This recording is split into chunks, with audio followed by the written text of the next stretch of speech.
Welcome back and talking for your protection this morning. Of course, many of us heading out to Doak Stadium last Saturday. We didn't maybe miss that traffic, but we are glad to see the football season back in action. If you are heading out to any games this season, we're talking about some big changes you got to be aware of. Joining us this morning from the Tallahassee Police Department, Officer Dave Northway. Good morning to you. Good morning. How are you? Glad to have you here. Now, this is something, traffic pattern before and after the game has sometimes caused a headache, even if you're riding high off of the Seminoles' big win. What do we need to pay attention to this year? Well, we did change the traffic pattern this year. The big change is that Pensacola Street coming into the stadium in the past was letting the people come in, and then after the game started we would flip it around and it would be going out only.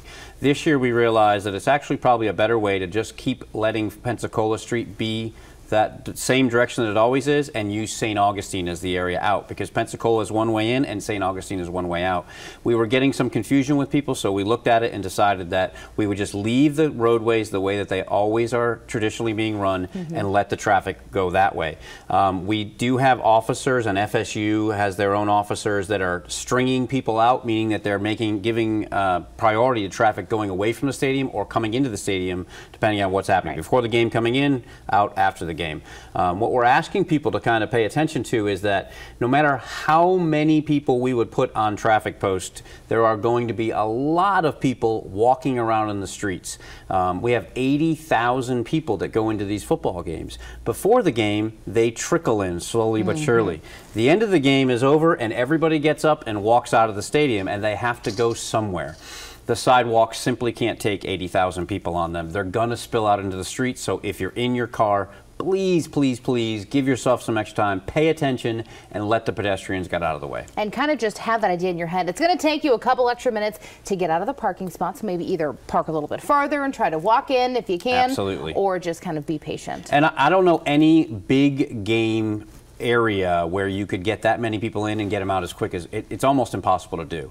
You go to a major sporting event, you're talking about an hour to 2 hours after the game before you're actually able to leave. We do it here as best as we can. It goes much quicker than that, so we're just asking people to be a little bit more patient. And you got one of these under your belt already with our first game of the season last weekend. How did it go? It went great. Again, the issue that we saw was a lot of people in the streets walking, where we had people trying to drive and get around them. So again, we're asking the drivers, your 3,000-pound vehicle is going to win that battle every time. Please take your time and work your way around the pedestrians on the roadway. And of course, we'll see a lot of officers on patrol there, so be paying attention to their directions. Right. Sometimes they officers may be the ones. Intersections. Hey, maybe you don't have to wait for the stop sign. Follow the officers. Right, absolutely. If you see officers in the intersections, you're going to let them work the intersection. Even if the lights are flashing or the lights are turning green, red, your job, once they're standing inside the intersection, they're going to be the ones that are directing traffic no matter what the lights are saying. They are in charge, so pay attention. That's right. Hey, just crank up the music, enjoy the, I'm assuming, win, of course, right? Absolutely. Great advice here. We always appreciate it. All of it's going to be found online, WTXL.tv. Don't go away. We are back in just 2 minutes.